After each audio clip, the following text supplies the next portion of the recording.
Hey guys, Hook'em Horn 7 here alongside Husker Fan 26, bringing you another episode of H&H, kind of a non-conference sort of mid-season review here. We're going to talk about our latest Hall of Fame inductee, CJ Sweat. We're going to briefly touch on some of the top recruiting classes at D1A and D1AA. Husker Fan and HI are going to we're going to pick out some games that have already happened through non-conference that were pretty good and exciting and talk about them briefly. Then we're each gonna, or then we're gonna talk about our D1A and D1AA surprise teams and disappointment teams, or teams that no longer have a chance to really make a title run at D1A. And then we're gonna reassess our national championship contenders from what we did last podcast and who we thought might have a chance. How you doing today, Husker fan? It's a beautiful Saturday here in Colorado. Oh, it's sunny, it's warm up in Omaha, man. You wouldn't believe it. Yeah, it's kind of nice this time of year, but seems a little weird. Um, let's dive right into this, I guess. I mean, we kind of got a decent amount to cover. 5 games into the season already. Let's start with stuff outside of the field of play, whatever. We have our latest inductee into the Wilkinson Hall of Fame. It was former coach here, CJ Sweat. He was nominated primarily for he's the father of Wilkinson media, kind of brought about the world what it was. The other two nominations were J.D. Driscoll, who's currently at Georgetown, and then Miami Hefe, and he's currently at Florida International. So what do you think about C.J. Sweat getting in, Coach? First and foremost, obviously, you have to say, congrats to him. Uh, I think this time I didn't get around to getting my votes into to Cherry, but I would have gone a slightly different direction. Nothing against CJ. He's got a nice resume, 684 wins in 65 seasons, 8 CCs, one national title. But then you went out on a bit of a whimper at Duke, and I would have gone with Miami. I feel like he has been every time where the votes have come up, he has been on there. I know the knock against him is that he hasn't moved up and done it again, but I think his resume speaks for itself. That probably would have been my vote. Yeah, I had a really hard time with this one. Um, because I saw the two resumes for Miami Heavy and JD Driscoll, obviously a little bit more impressive than what CJ Swift did on the field. Um, I do think you're right about Miami Hefe. I think the reason he keeps getting nominated and not winning is just everything seems to be at the lower levels. So I think once he's able to make noise at the upper levels, that'll help him out a lot. Not a knock on anything he did at D3 to maintain that kind of success is really difficult, but people just perceive D3 a little differently. For me personally, JD Driscoll, obviously he's a fantastic coach, fantastic record, done a lot here. I just like to see a little bit more sustained coaches kind of winning it. 27 seasons in Wilk for me was not enough necessarily. CJ Sweat's obviously a little unorthodox induction there, but he's the reason I joined Wilk again. I've been in and out of Wilk several times while I played this game, and he's the reason I joined. I wanted to get some kind of love on his radio show podcast thing he was doing at the time.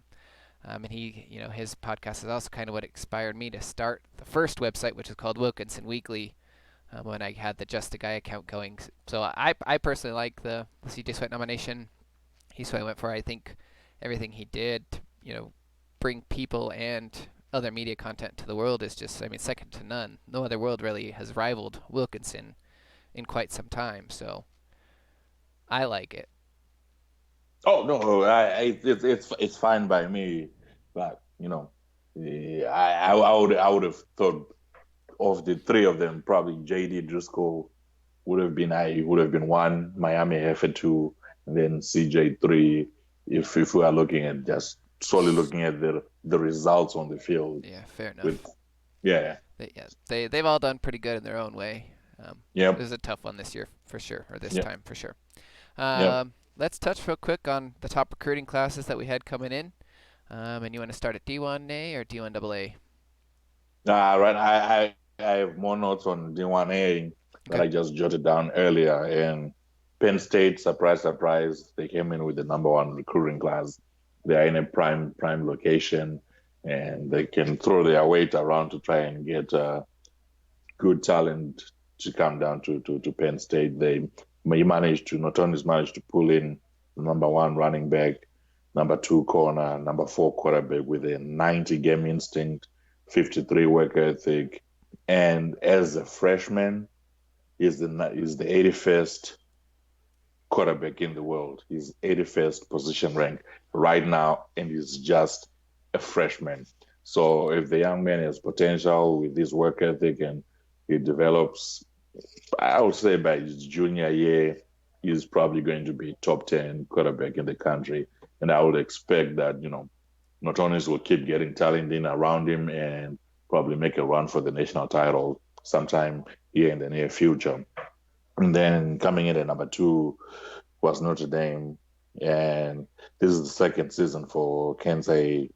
And you managed to pull in number four linebacker, first DB, four wide receiver. Though with the linebacker, I think he's more of an inside guy than he is an outside linebacker. He's a bit slow, 62 speed. But if he gets his hands on you, you ain't going to be able to run away from him. 86 tackling, 89 game instinct. So he's going to be able to read the quarterback's eyes real easy. Then the DB, the boy is quick, 88 speed, 83 tackling, 65 game instinct.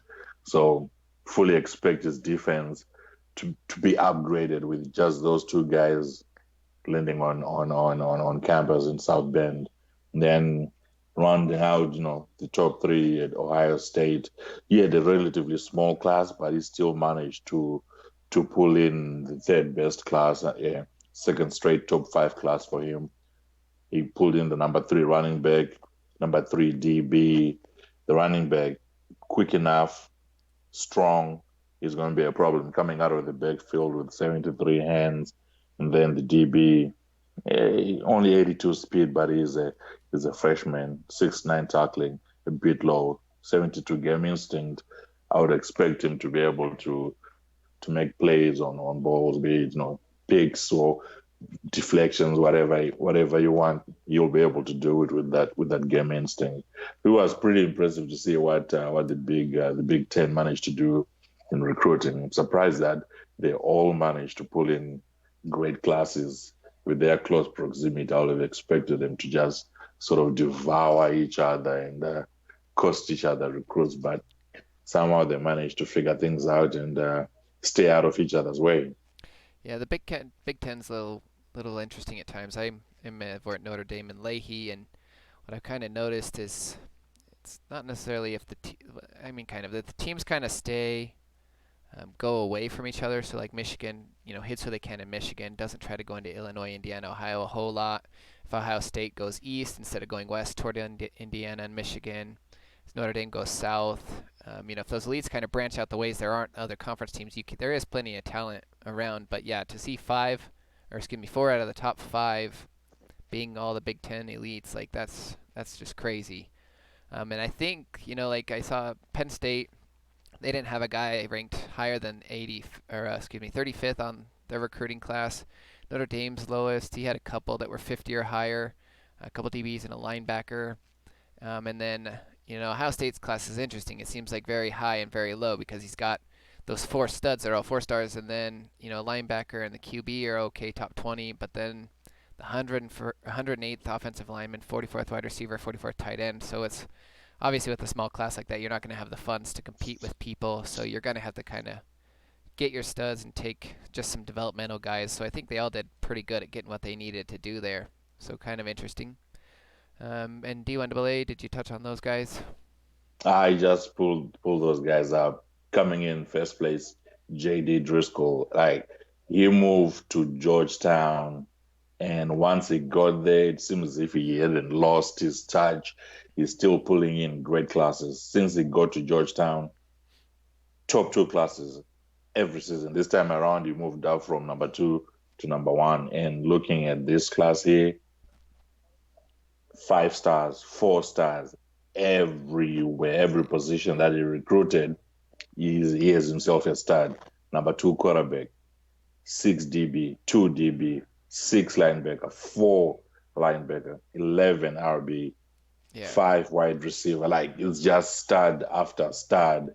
And I think it's time for him to make some noise on the national scene like he was making when he was at Northern Iowa. I think he will. I mean, like you just pointed out, four straight top two classes now. It's all his guys. You'd think he's going to be making some noise. Makes me wonder if he's either doesn't spend like a ton of time scouting, or if he's got some kind of his own, for variation to Yatzer. Since Yatzer recruiting tool doesn't work, but to be pulling talent like that, I mean, top talent all across the board. I know he's in New England, so that's probably makes it a little easier to do because guys aren't probably as far away from you. But I mean, to still be pulling talent like that, I kind of wonder, even without vision, you know what I mean, in his first year to pull in a class like that, I kind of wonder if he doesn't have some variation of a Yatzer tool that he's using because that's just unbelievable. He probably has figured something out, so he just runs his system and the system works. Yeah, Apparently, it doesn't matter where he's at, the system works. that might be true. And then yeah, Northern Iowa and Youngstown. I mean, you kind of expect those up there. I was kind of looking over the top 10 here for the most part, and like basically the top five and up. They've all been there for the last couple of years, or last several years. Charleston Southern being the one exception. They've done it now, but twice. But both of those years are under the new coach Herculoids. So he seems to be doing really well there as far as bringing in top talent. And then, like I said, those other four in the top five, those teams are always consistently in the top five, at least lately. So people got to start Look, stepping it up, kind of balance out the world a little bit. look at you coming in the top 10, just sitting at eighth. I'm liking that. The roster has improved every year since I got there. 104th when I took over, it's now seventh, and then my classes, three straight top 10 classes. I'm pretty excited about where we're at right now. I think this team can make a decent amount of noise this year. We might still be 1 year out, but I kind of like our chances at least doing maybe quarterfinals this year if I can do my job. We are going to hold you to that quarterfinals. You heard it here It first. also depends who I get matched up with. My last 2 years have been Texas Southern because I've been a 4 seed. And that's not No, fair. no excuses. You said quarterfinals. We expect quarterfinals All right. at Well, I least. will try my best. Um, anything else you got to touch on recruiting? I'm a bit disappointed in Dayton with Roy Batty. I know that's TD and Blitz. Blitz doing the recruiting. Come on, Blitz. Well, You can do better. so here's where I'm at with that. If you look at how Roy Bad, they whatever have recruited, like when they were at Valparaiso, 79th class, 42nd class, and that's a rebuild. But I mean, you saw what I did at Indiana State. I was 25th and up pretty much from the get-go, and you saw what JD Driscoll does, number two, throughout. So you can't really use that as an excuse. And then 81st last year at Dayton. So kind of wondered what if they're just D1AA is kind of throwing them both off a little bit or what. I mean, 16th is obviously a significant improvement on that, but you do kind of expect them with that team and that vision to have, maybe top 10 or right around it, a little closer than they were. They'll figure it out, I'm sure. I mean, Trudell even kind of admitted D1AA is throwing him off a little bit. He doesn't like the way it works, which, I mean, a lot of people complain about the mid majors and stuff jumping down, but that's the way it is, and you got to live with it. So, Yeah, I think probably Blitz is more worried about Texas and everybody else around him with his Oklahoma team. So he probably spends way more time worrying about that than he does looking at the recruits for D1AA. yeah, that's probably true. And probably same with True Devil. I mean, he's probably first year with Cal. It takes a lot of attention to try to go get talent to start you're getting your team in there. So Yeah. we are at the end of non-conference play. They all simulated today. All the rankings are updated and things like that. Let's just briefly touch on a couple games, Coach, that you kind of liked that have happened so far through the non-conference. And let's start with let's throw it up, switch it up, and start with your maybe some D1AA games you liked. D1AA games that I kept my eye on was to see how would TD do against Northern Iowa. The game was somewhat decently close at halftime. It was 17-14. TD was down by three. So I was like, ooh, second half going to be a bit exciting. And then it wasn't. Northern Iowa managed to put up 18 points and TD had nothing in the tank for them. So that was a bit, disappointing. I expected it to be close and more of a back and forth type game all the way, but it turns out, nah, that wasn't going to be the case. It was in TD's day, so that was a bit disappointing in Well, the and end. True Devil admitted he didn't have a quarterback this year. It looks like he's using a junior. I mean, he's not definitely the greatest, but he seems like he would be serviceable. But 40% completion for 73 yards on 15 attempts. So I mean, definitely not that great. His running game still looks like it's pretty good. I know when he played Cal Poly, that's what he ended up being able to get going. So he was able to pull off the win against Cal Poly. But I mean, if you're only going to be able to run, eventually you're going to find teams with stout enough defenses to shut you down. That is true. Then the another one that sort of kind of had me is one that was on today, Texas Southern and Youngstown State. That one, in the first half, they were like, they were just filling each other out. Youngstown say, Texas Southern, first quarter, that's all you guys. We're going to take the second quarter. And then come around to the third quarter, because it was tight at that point in time. They were like, you know what? We need some time off. Offense, stop playing. Defense, do your thing. Ain't nobody going to score. And then come down to the fourth quarter, they were like, you know what? It's time we start playing some football. And they went 10-13. Texas Southern managed to pull the win out of the bag, and they you can say it was somewhat well deserved. They had a 50% completion rate, 26 rushing attempts for 45 yards. Granted, there were 19 negative yards from sacks, so that didn't help the cause that much. But it was an interesting game to try and see.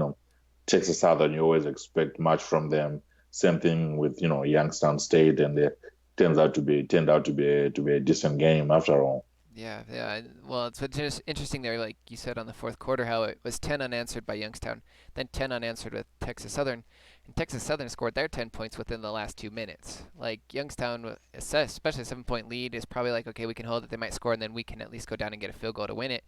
Unable to muster any offense after that 6 minute, when they scored with 6:55 left. And Texas Southern went down the field, pretty quick twice. I don't know if there was a turnover or something that might have happened late.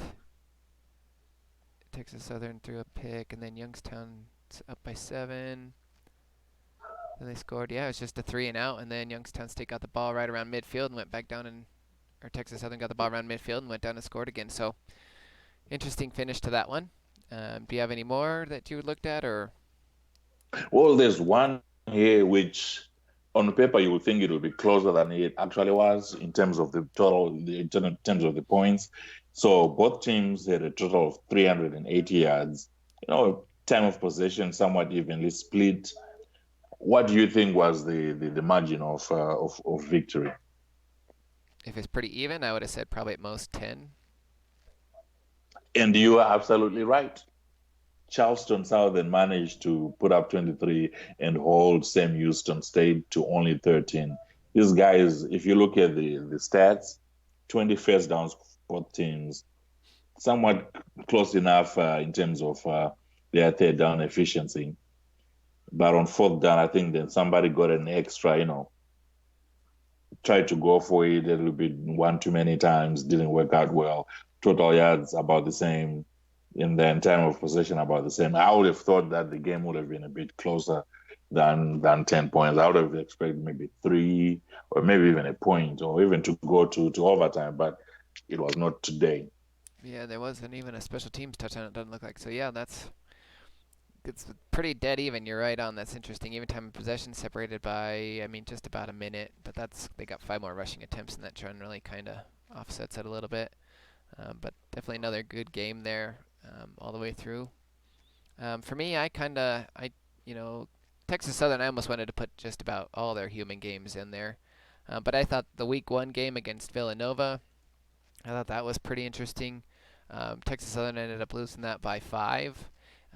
And that's because Villanova went down and scored 14 unanswered points in the last 6 minutes, or 7 minutes essentially, to win the game, and scored the last touchdown with, you know, 11 seconds left. Heavy run ended up working there against Texas Southern, so that's kind of interesting. Um, another game I kind of liked was Stephen F. Austin against Grambling. Um, that was in week 2. Another game that was kind of separated by just a score. Stephen F. Austin ended up winning it by 7. And what it was a very tight game through the first half. I mean, Grand Valley State opened it up in the first half. 23 to 10 was their halftime score, and it was all Stephen F. Austin from there, scoring 20 unanswered points. And it wasn't even until the last 38 seconds of the game that they got the go-ahead score. So a lot of these games I picked out, actually, I'm kind of finding that it was like a last minute or two play, or the same team scored twice within the last couple of minutes, which is kind of interesting. I guess I didn't know that it happened so frequently. And just one other quick point one to talk about was my game week 4 against Cal Poly. I mean, we had a lead. We went down. I mean, it's pretty tight, tough to move the ball game on Cal Poly. We finally got the lead there with 4 minutes 15 seconds left. Michael Cal, we got to do a stop him, and then it was 4th and 10, and he gets a 67-yard touchdown. His sophomore wide receiver broke my senior DB's tackle for a 67-yard touchdown. That was a tough one to swallow. It was almost as bad as when I was at Delaware State, and I think Texas Southern had a 4th and 10 and converted a huge first down and ended up scoring a touchdown a couple plays later. I'm like, what do I got to do on 4th downs to quit making this happen? um, yeah, let's jump to D1A. Talk about some games real quick. The first one had, I think, national title implications, Oklahoma and Penn State. Now, I expected fireworks in that one, and you could say we got fireworks. You're looking at the total yards, and some they're only separated by a few time of possession. Oklahoma were like 6 extra minutes because they ran the ball a bit more than Penn State did, and as expected, Blitz managed to pull the W out of the bag. He made adjustments at halftime that, he is somewhat known for, and Otoni has also tried to do the same, but it wasn't going to be enough to carry the game. And in the third quarter, I think that's when Penn State lost it because they failed to get themselves any points on the board. In the third quarter, they had to punt, they had a missed field goal. So they only possessed the ball in the third quarter twice, Wow. which is never good. But then once they managed to get their hands on the ball in the fourth, it was a punt, touchdown, and then turned it over on downs when they had gone 23 yards from their own 20, and they only held it for 47 seconds. Whereas if you look at Oklahoma in the third, they had the ball 3 times, a made field goal, a touchdown, and a punt. And then in the fourth, they continued doing the same thing. So I think that time of possession, I would think that Blitz ran the ball a bit more in the third. She's just trying, play keep away, because I probably think he knew that he would have been outmatched in terms of talent going up against Penn State. So running the ball a bit more was going to be the way to try and win the game. And I don't know if this knocks Penn State out of the running, because I think Ohio State has figured a few things out, and Notre Dame seems to have a coach who's fully engaged. So those 2 games for Penn State, if they lose either of those games, they'll be completely out of the running for the national title. And then for Blitz, I think he has Nebraska tonight, and then the other guys in between here, the Texas game. So those 2 games are the two main big ones left for him. He Yeah. wins those, he's most likely in. Well, they both have a pretty tough road. I mean, Nebraska's always is going to be tough for Oklahoma.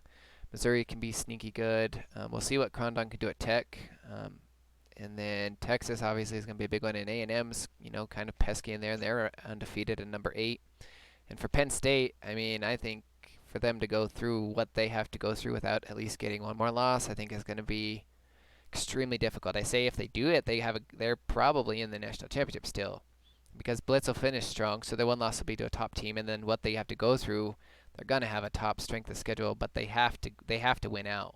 And that includes coaches with Seabreak, Roxy, Kenzie's in there, Arcade Cowboys in there. Wayne Miller's done really good building Wisconsin. So all those 5 humans he's still got to go through. None of them are going to be easy.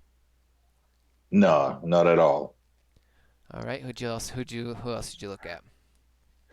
Texas and UCLA. Now, this had me scratching my head a little bit. I fully expected Texas to take care of business. And looking at the stats, 500 and over 500 total yards, 28 first downs, only one turnover, and they still lost the game. They lost the game to MP, who was coaching UCLA as Natty Dog. But then today, they beat MP and his LSU team by 31 points. They lost to UCLA by 7. So I'm like, does UCLA really have better talent than LSU? I would doubt it. Makes you wonder if maybe similar game plans were run, and we all know how Jason Freeman can adapt. I mean, maybe it looks like a little bit. UCLA looks like they pass a little more than LSU, but we all know that Jason Freeman can game plan, so he knows it's the same coach. He's probably going to take a different approach both offensively and defensively, because MP's probably going to try to go back out and do what worked the first time. Um, that would be my guess. I wouldn't think the talent is different. I haven't looked at them and guessed, but I wouldn't imagine LSU's recruiting area and everything would make them worse than UCLA, especially since it's only like his first or second year at UCLA, right? First year, yeah. So Yeah, I would think he just adapted. I hope that that is the case and it's not the engine just screwing with him because I think he has a solid enough game plan to the point where I remember when he was still at Cal there will be times when he will just let it roll through the entire season and win the conference title. Face Easy early on in the season, whoop him, and then you would think, Easy adapts, and then in the conference title game, still whoop him with the same game plan. I remember there was a time when he said he was out hiking and he hadn't even touched this game plan, and he just let it roll the whole season. Jeez. And I think he made it to the national title game. So I hope it was that he managed to adjust his game plan, and it wasn't that he just let it all in. The engine sort of screwed him in that UCLA game. Yeah, yeah. I'm sure something was done. Um, and it's always nice to have a plan that you can just throw in, right? And it just works. Yep. A couple games I liked were, since we're kind of talking about UCLA, I liked their week one game against Wisconsin, a game that ended up going to triple overtime. To even get to overtime, Wisconsin scored with a minute 37 to take a field goal lead, and you're like, okay, all I got to do is hold them, right? Well, four with 4 seconds left, UCLA went down and scored, and then back and forth all the way, and then UCLA ended up getting the two. Oh, they didn't get. Yeah, Wisconsin got the 2-point conversion, and UCLA failed. That was the difference in that one. But 63 to 61, it's such a high score. UCLA seems to have been in everything. I mean, they lost that in overtime. They lost today by 10 to Schooley, and then they beat Texas. So, I mean, he's definitely got something going on with that team. He seems to be kind of getting them on the right path already. And then just a couple quick shout outs to some mid-major teams who we don't really talk about a whole lot. Um, was Miami, Ohio against Tulane, and that was in week 4, so yesterday. Um, you had Miami, Ohio barely lost that one by a field goal. It's Tulane's only win on the season, which is interesting, and then on the flip side, Miami's only loss on the year. But this was back and forth basically the whole way. Tulane had to score, 20 points in the second half. And Miami tried to get a comeback, scored with just under 3 minutes left, but weren't able to score again for that one to finish 34-31. Miami ran like crazy, and that might ended up being why they couldn't get down and score again, toward the end of the game. I didn't look that thoroughly, but when you're trying to run that much, it really kind of slows down your offense. And then the other one that I liked was week 3 was Rice against New Mexico State. And New Mexico State ended up winning that one in overtime, 19 to 16. And what I thought was interesting is no one scored in the first half. Like it was 19 to 16, and that includes overtime, and everything was done in the second half. New Mexico State scored 10 unanswered points to start the fourth quarter, was looking pretty good, and then you had 2 field goals by Rice after that to take it to overtime, and then Rice just able to get a field goal. But just a couple of mid-major games that I thought were pretty interesting so far this season, since mid-majors don't really get a lot of love. And I was kind of looking, and the WAC's doing pretty good, but they look like they might be smoke and mirrors. A lot of them played pretty easy strength of schedules, but the Sun Belt actually has several ranked teams, which I thought was quite interesting. You know, they were talking about kind of rebuilding it to see if they could help get Macbeth or somebody into the national title. Yeah, four ranked teams so far out of the Sun Belt. That's pretty impressive. Speaking of teams that were kind of surprising or interesting, do you have some teams at D1 that kind of surprised you or you thought are exceeding expectations? Well, no real surprises or disappointments. It's more of, I think, the yesterday when I looked at the rankings, there were a few teams that I felt like were a little bit out of position, and Texas was one of them. Yesterday when I looked, I don't even think they were ranked when I He's when I he's still looked. not. Currently sit at number 36 with a 4-1 record. His strength of schedule is 91.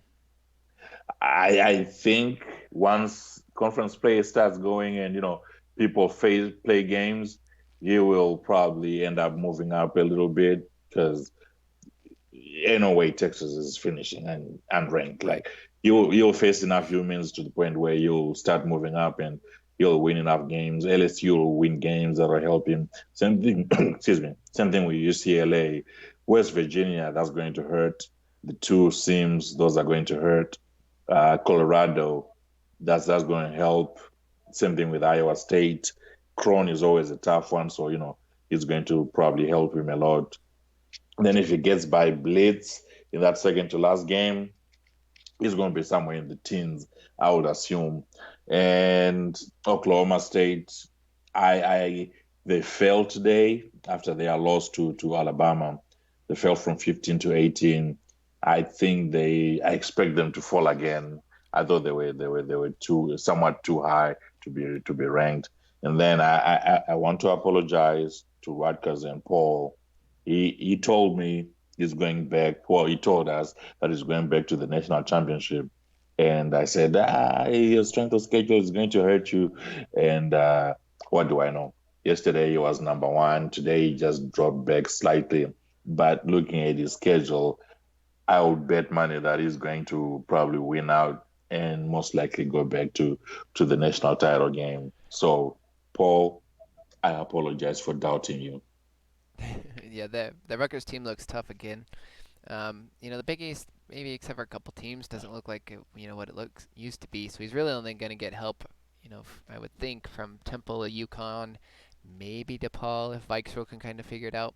But Florida State needs to win again too, and kind of keep winning for him to have, a lot of chance either. Because I think some of these big, like the Big 12, SEC, some of those elites might have equivalent strength of schedules.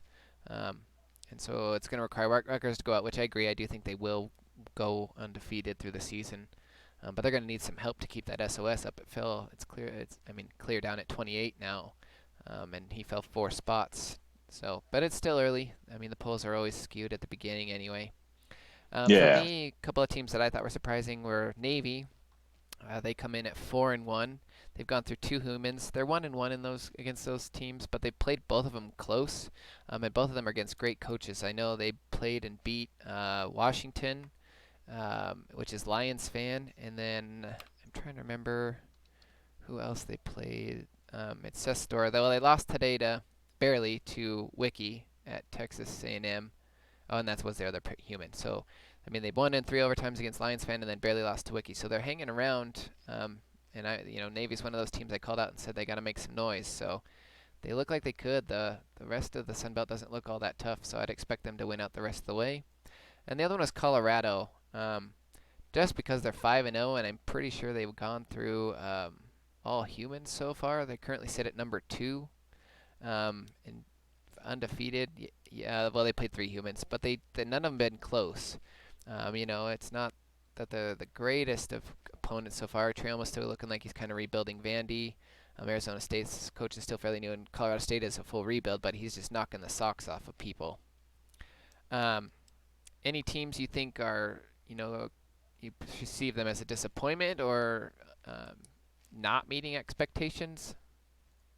I think the obvious one is going to be Miami. I'm not too sure how he ended up landing the spot, but he did. And last season was terrible. And this season, it looks like it's about the same again, which is somewhat disappointing because I would have thought that you would have figured things out. Today, he lost 63-10 to Michigan. Yeah, he Michigan, go ahead. decent coach, decent coach. So you like kind of expect that the loss is. Yeah, at least he's beating Sims now. He managed to. Barely. He barely beat the first one of the year, Northwestern, man. 6 points. Team that's currently ranked Hey, 97th. And you just called Seabreak decent. Let me just point that out there. I have again. I apologize. But I'm with you on Miami. They're on my list too. They look like they're not good again. Barely beat a sim. Then they've been crushed twice. We know Dean Harvey's a great coach. We know he's done pretty good with Missouri, but they sit at 3-2. So to get crushed 59-17 is not a good look at all. I mean they held their own against Wisconsin, but the other two losses are just ugly. They still got Boston College. Right now that's looking like a loss. Allen on North Carolina, depending on if he can get things straightened out, that look could be another one. I mean, this team could be looking at 5 losses again this year. At least they should get a winning record this year. But yeah, I was Miami is on my list too. Um, Yeah, it's sad. yeah, right? Well, coach has gone that long. I guess maybe I don't know how long it's been, but maybe he was only around for 2.0. Before this, his last season was 95. So no, not really. He might have been around for part of 3.0. Um, Anybody else you kind of thought, or was Miami your only one?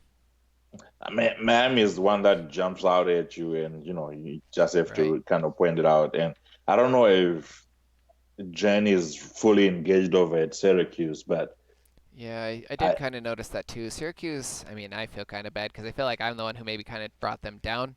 Natty Dog wasn't able to bring them back up all that well, and Gennevar is struggling already too. So I don't know if I tore that down. I'll take credit for it or whatever you want me to call it because I followed Pete and Z and who were doing really great. But Syracuse hasn't been the same in a while for sure. I also had Washington on my list. I mean, we know Lions fan is a fantastic coach. And he'll figure things out. But with a team that's coming off of, I think it was back-to-back 11-win seasons, you kind of expect them to be doing really well. And the fact they're sitting at 2-3, is a little bit discouraging. One of them's in 3 overtimes, but the other two, Texas A&M and Alabama, obviously great. All three his humans he played were great coaches. Um, but they weren't all that competitive against Alabama and Texas A&M. 20 points or around that was the margin of victory. They still got UCLA, who's playing pretty good, Arizona State, and then True Devil at Cal. So, I mean, he's got a decent shot to win out the rest of the way, but he's going to have to right that ship if he expects to get to double-digit wins. And the other team for me was Cal. I know it's first year for coach True Devil's first year there. They sit at 2-3 right now. Um, all three of their losses were to humans, but two of them weren't even all that close. Really. And then the other one was a really good game, I thought, with against Temple at the beginning, so that's a tough loss there. But the other two, just not very good losses. So I think he'll figure it out. He's still got Easy and Lions fan, so two possible losses could also be wins. He's going to need them to be wins if he wants to, have a shot at a level 4 bowl. Um, who are your teams that did you do anyone a double A teams that maybe were meeting or exceeding expectations? well, not meeting expectations will be Jacksonville State and Bama two Yep. four four eight. He is all in five. Like he played some tough coaches for the first games, but I would have thought that he would be, in the games at least, even if he ends up losing them. I Right. would have expected him to be in the games, and he was not. Yeah. So that was kind of disappointing. He's on my list too. Number 9 strength of schedule, so that's pretty good. But his closest game was 10 points, and nothing against Liberty. But when you're losing by 10 points to Liberty, a team that's sporadically made playoffs, hasn't made it out of the first round in quite some time. I mean, a team like Jacksonville State, who's been a perennial postseason power, even not as great as they used to be, but the last 3 years were conference champion, quarterfinals a couple years ago. So for them to be 0-5 and losing to teams who are sporadic making playoffs is definitely not a good look. For my other one, I put Tennessee Tech. I know we've talked about this coach and this team a lot in Slack. 0-5. I'm pretty sure Guess has him like the last roster because he didn't recruit before. He did finally recruit this year, but 0-5 and not being competitive, that's pretty tough. His strength of schedule, I mean, it's 110th and he's 0-5 against all Sims, so definitely got to get something figured out with that team. I know he's all young, and like I said, two Sim recruited classes with a human, they're probably pretty terrible, but at least be competitive at this point in the game if you're hoping to turn things around. And then my two surprise teams I had was, for me, is pretty obvious one is VMI, the grunt boy who used to be at West Virginia, jumps down. It's his first year at a program. They currently sit with the number 2 strength of schedule, and they are 4-1. They're number 4 in the polls. They played 3 humans, Georgia Southern, Sanford, and Colgate. All 3 of those coaches have been, I think, with their team for a while. So for maybe, yeah, okay, Georgia Southern's is new, but it's not a rebuild team necessarily there. Sanford's been there for a while, and then his only loss was Colgate, and it was 14 points to a team who I think made semifinals last year, quarterfinals. So for me, VMI is on there. We know the Grunt Boy always likes to play tough teams, and he's a pretty good coach. So I'm interested to see what he does with that rebuild there. And then for me, my other one was Cal Poly. He's currently holds the number 1 strength of schedule. He's gone through 3 humans, and he barely lost to Dayton, and he barely beat me. So he's right in the thick of things with all of his opponents. The Big Sky, he's got some pretty tough teams. The 3 teams he plays that are human coached are going to be tough. They're all ranked, and 2 of them are undefeated. So that'll be, continue to test him. But I like the way he started off the year. Kind of a team I've even kept kept an eye on last year, and I really like the way he game plans and seems to be getting it done right now. Oh Um, yeah, without a doubt. and last thing, I guess, is let's just touch on and reevaluate any of our national title contenders, and start with. Um, do you want to just start with D1? Who you think still has a shot, or who you think's? Let's just get it done. So Let's just talk who you think maybe has a good shot at this point in the game. I have Rutgers logged in to make the game, so I only have one slot left. And for me, it comes down to, does Ohio State keep winning? Because they taught me a few things when we squared up earlier on, and he has improved a lot, both recruiting wise and game planning, which is good to see because I always used to be on his case. And then the other team is Oklahoma. If they manage to get past Texas, they will be definitely in the mix. Same thing with Alabama and Z32, because it's Z32 and Right. this is what it does. So I think it comes down to those 3 and who's going to match up against Rutgers, because I think they are in. Yeah, Rutgers has a pretty good shot at it. I think pretty much all of them have a pretty decent strength of schedule to get through the rest of the way. I was just checking over Alabama. I mean, he's got 3 solid humans. They're all elites left to play, so that'll help. Rutgers obviously doesn't have any elites, but he's got the pretty full Big East. In Oklahoma, we talked about him briefly. They've got a bunch. It's so hard to know this early in the game because you haven't hit a lot of those key big conference matchups yet, because so you don't really know where people stand. But I kind of agree. I think those are all some pretty good assessments for teams who could get in. And I mean, I'm not counting out Michigan and Seabreak. I know they currently sit at number 12, um, and he's only played 1 human, but we all know Seabreak can coach, so I expect them to be kind of right in the thick of things too. And they play Penn State as the only cross division elite that they play. So if they get Ohio State, they'll have not met each other in the season, so that'll be an interesting conference championship. How about for D1AA? A safe money, Northern Iowa. That's who I expect to make a run again. He's got the talent. He knows how to win. He has been winning recently, even across worlds. And then I think it's time for JD Driscoll in Georgia, in Georgetown, sorry, to get back there and wrestle his title back from all these other pretenders who have been getting their hands on it. So I fully expect him to make some noise this season.